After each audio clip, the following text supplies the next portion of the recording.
고가의 제품들이 판매될 때 가장 많이 사용되는 문구 중 하나는 당신의 높은 품격을 위해서라는 말입니다.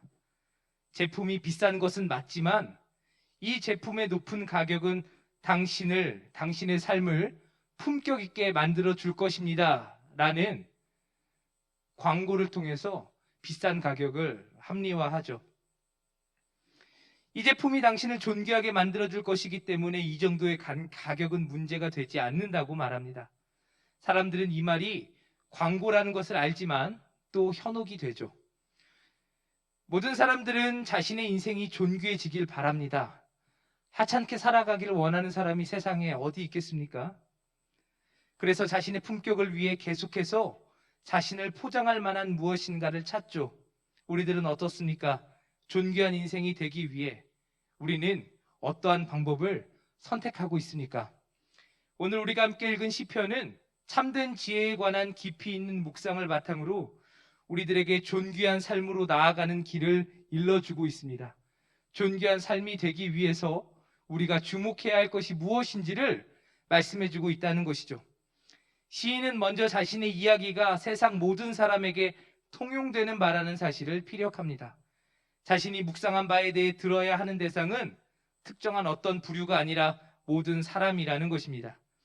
2절을 보면 빈부귀천이라는 하나의 단어로 잘 번역이 되어 있는데 본문은 지배층, 피지배층, 부자, 가난한 자 이렇게 4개의 집단을 다 언급하면서 자신이 지금부터 하는 말에 예외가 될 사람이 없다고 말씀을 하고 있습니다.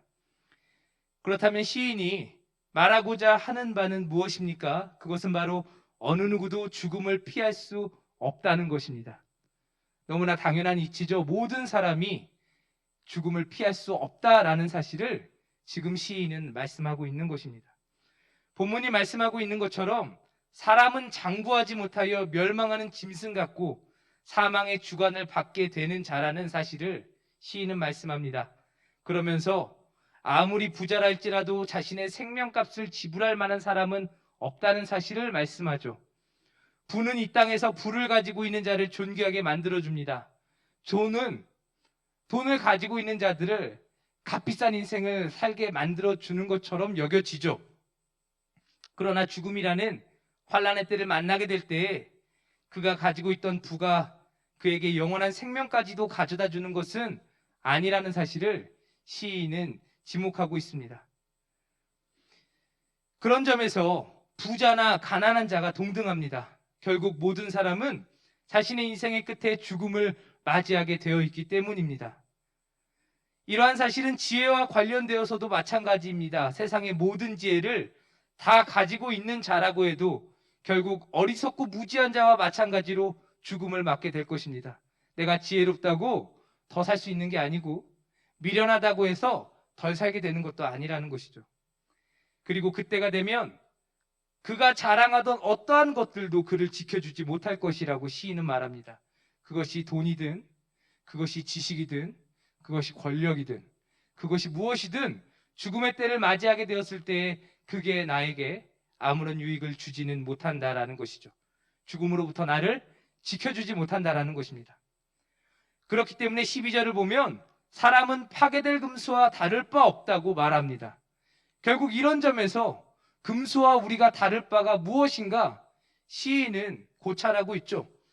하나님께서 처음 창조하실 때 사람은 금수와는 비교도 안 될 만큼 존귀한 위치에 있었지만 그 결국은 짐승과 다를 바 없이 죽음을 피할 수 없는 비참한 존재가 되었다는 사실을 시인은 말씀하고 있습니다. 여러분, 사람이 동물과 같습니까? 다르죠. 사람은 동물과 다릅니다. 하지만 시인은 결국 죽음 앞에서 사람이 동물과 다를 바가 무엇인가라고 우리들에게 도전을 하고 있다는 것입니다. 결국 죽음은 이 땅에서 사람을 존귀하게 만들었던 그 모든 조건들을 무색하게 만들 것입니다. 그를 치장하던 모든 것들을 벗길 것입니다. 그리고 모든 사람을 동등한 상태로 만들어 줄 것입니다. 그런데 시인이 이와 같은 사실을 이야기하는 배경이 있습니다. 그것은 바로 부귀한 자가 빈천한 자를 착취하고 억압하는 부조리한 세상에 모습에 있습니다. 이와 같은 불의한 세상을 바라보면서 시인은 지금 오늘 말씀을 우리들에게 들려주고 있다라는 것이죠. 불의한 자가 오히려 승승장구하는 것과 같은 공평하지 못한 세상의 모습을 시인은 지금 바라보고 있는 것입니다. 5절과 6절을 보면 우리말 성경에는 사실 그 의미가 잘 표현되어 있지는 않지만 자신이 왜 악인들에 의해 환난을 경험해야 하느냐고 고백하는 시인의 탄식을 보게 됩니다. 이게 이제 시라는 사실을 우리가 염두에 두고 원래 본문은 이 5절과 6절이 하나의 행으로 되어 있어서 따로 이해될 부분이 이제 아니라는 것입니다. 의미상 제가 번역을 해보자면 자기의 부를 의지하고 자기의 부의 풍부함을 자랑하는 자들이 나를 속이고 그들의 죄악이 나를 둘러싸 내가 공경에 처하더라도 두려워할 이유가 뭐가 있는가? 이게 5절과 6절의 내용인데 말하자면 뭐 니들이 아무리 나를 괴롭게 해도 내가 그것 때문에 두려워할 이유가 뭐냐? 사람들이 지금 부를 가지고 있는 자들이 부를 의지하고 있는 자들이 그 부를 누리고 있는 자들이 자신을 괴롭히고 자신을 공격하고 억압하고 압제하고 있다는 것이죠. 모든 사람들의 양심이 자연스럽게 기대하는 대로 권선징악이 이루어지는 세상이라면 이러한 고민이 있을 필요도 없을 것입니다. 결국에는 저 사람들 다 망할 것이다 라고 우리가 당연하게 받아들인다면 지금 당장 죄를 지어서 잘 살게 되어도 부럽지 않겠죠. 하지만 그렇지 않은 세상이라는 것을 사람들이 알고 있기 때문에 결국 우리는 누구를 따라갑니까? 죄인의 길을 따라가죠. 오만한 자의 자리에 앉고자 합니다. 그렇게라도 해서 이 땅에서 누릴 수 있는 것은 다 누리기를 원하죠. 그 끝이 어떠한지 우리가 알고 있다면 그 길을 선택하는 것을 그렇게 주저하지 않을 수 있겠습니까? 그런데 사람들은 그렇게 생각하지 않는다라는 것이죠. 오히려 경건하고 의로운 자가 가난한 세상입니다. 불의하고 부도덕한 자들은 재물을 쌓고 영광을 누리며 경건한 자를 부끄럽게 만드는 불공평한 세상을 지금 시인은 바라보고 있는 것이죠. 오늘 우리는 어떻습니까? 오늘 우리가 살아가는 세상은 공평한 세상입니까? 그렇지 않죠. 그렇게 말할 수 있는 사람이 얼마나 있겠습니까? 이런 불공평한 세상 한복판에서 느끼는 자연스러운 괴리감은 시인을 이러한 묵상의 자리로 이끌어 가게 된 것입니다.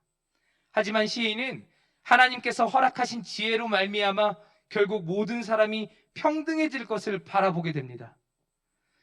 사실 태어날 때도 평등이라는 것은 존재하지 않습니다. 조금만 깊이 생각해 보면 태어날 때 평등하다라는 말을 우리가 쉽게 할 수는 없을 것 같습니다. 부유한 자는 부유한 자녀를 낳죠. 권세 있는 자는 권세 있는 자를 낳습니다. 가난한 자는 가난한 자를 낳고 지배를 받는 자들은 지배를 받는 자들을 낳습니다. 그래서 우리가 금수저니 흙수저니라는 말들을 하죠. 하지만 결국 이 모든 사람들이 평등해질 때가 옵니다. 언제입니까? 죽게 될 때.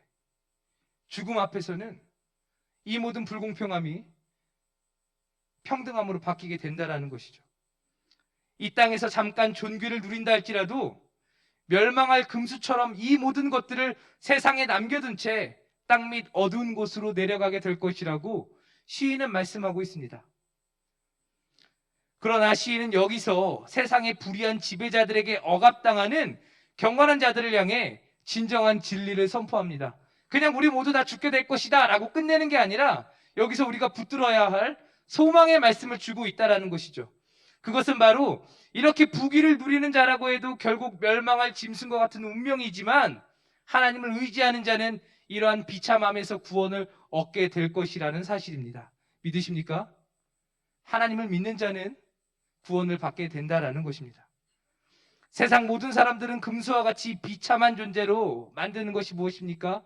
그것이 바로 죄로 인해 사람에게 주어진 죽음이라는 형벌입니다. 어느 누구도 자신이 만날 죽음의 자리에서 자신을 건져낼 자 없죠. 오늘 시인이 말하고 있는 것처럼 내가 아무리 많은 돈을 가지고 있어도 그 돈으로 내 목숨값을 속량할 수 없습니다. 내 목숨을 돈 주고 살 수 없다라는 것이죠. 하지만 하나님은 아니라는 것입니다.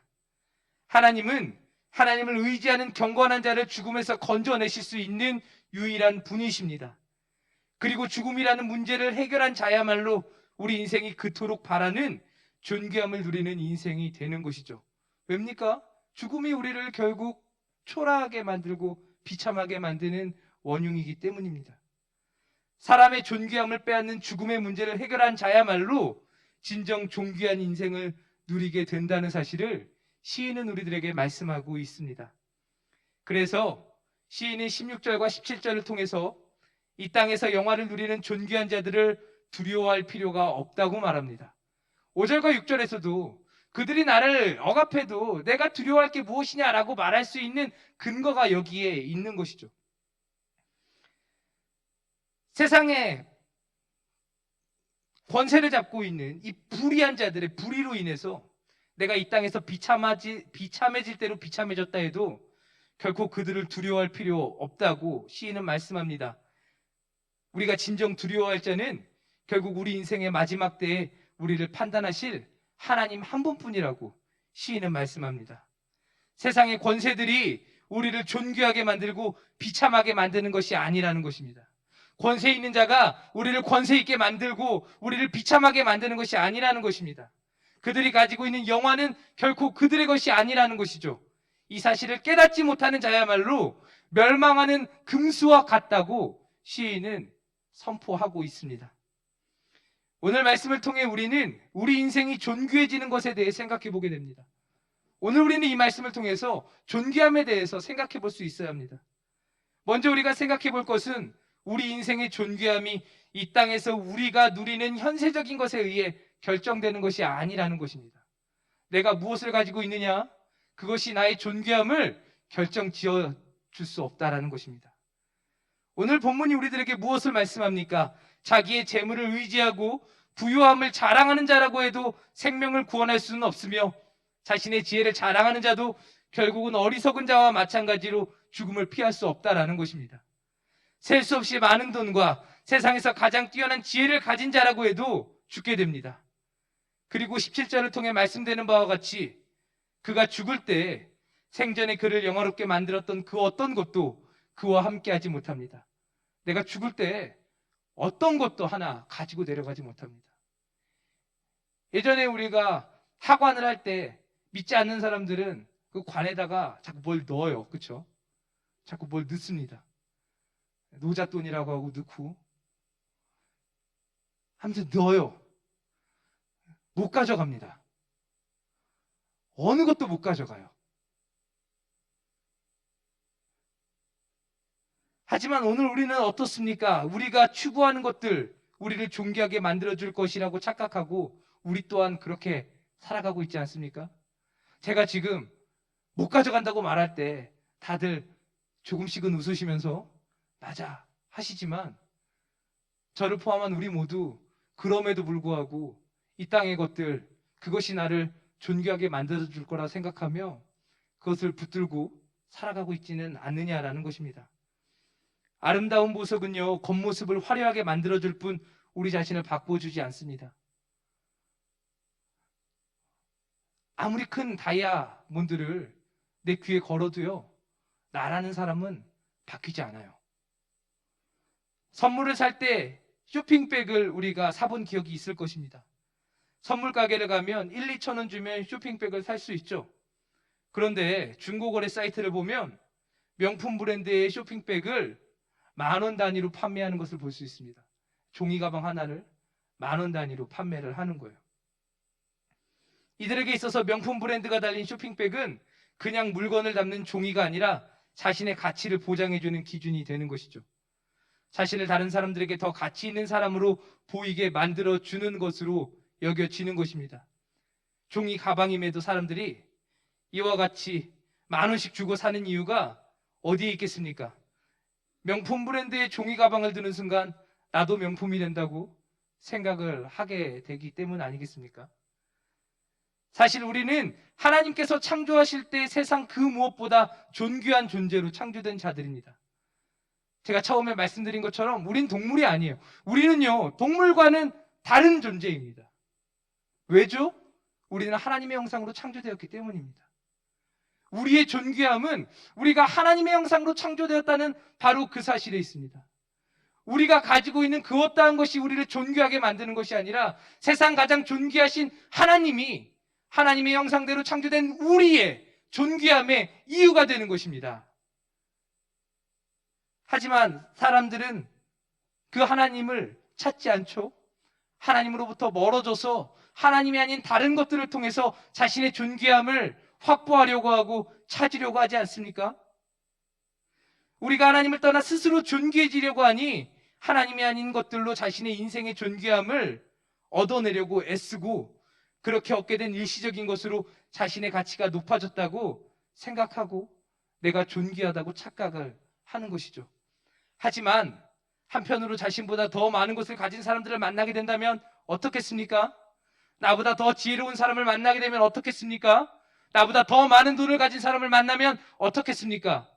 내가 자랑하던 그 존귀함이 한순간 나를 세상 가장 비참한 자로 만드는 이유가 되지 않겠습니까? 결국 모두가 다 죽음 앞에서는 평등해집니다. 허무와 절망으로 가득한 우리 인생에 어떠한 것을 갖다가 꾸며보아도 우리 인생이 존귀해지지 않는다는 사실을 우리는 오늘 말씀을 통해서 반드시 깨달아야 합니다. 그렇기 때문에 우리가 생각해야 할 것은 우리 인생이 존귀해지는 유일한 길은 예수 그리스도를 믿는 것뿐이라는 사실입니다. 믿으시기 바랍니다. 일시적이고 현세적인 것들로 잠깐 우리의 겉모습을 치장하는 것이 아닌 우리 자신을 존귀하게 변화시키는 길, 우리를 구원하시는 예수님을 믿는 것뿐입니다. 다시 하나님과 함께하는 것입니다. 나를 존귀하게 만드시는 하나님의 형상을 그 형상대로 다시 재창조되는 것입니다.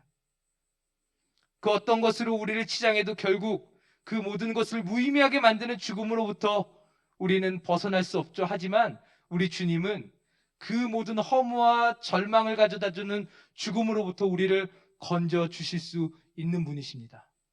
그래서 예수님을 믿을 때에만 우리는 존귀한 인생을 살 수 있게 되는 것입니다. 우리 인생의 존귀함은 이 땅에서 얻게 될 금은보화에 달려 있는 것이 아니라 우리를 구원하시는 예수님께 달려 있습니다. 죄와 사망에서 우리를 구원해내시기 위해 우리는 속할 수 없는 우리 죄의 속전이 되어주셔서 우리 인생을 파멸해서 건져주신 예수님 때문에 우리 인생은 존귀해지고 우리의 삶은 진정한 의미를 갖게 됩니다.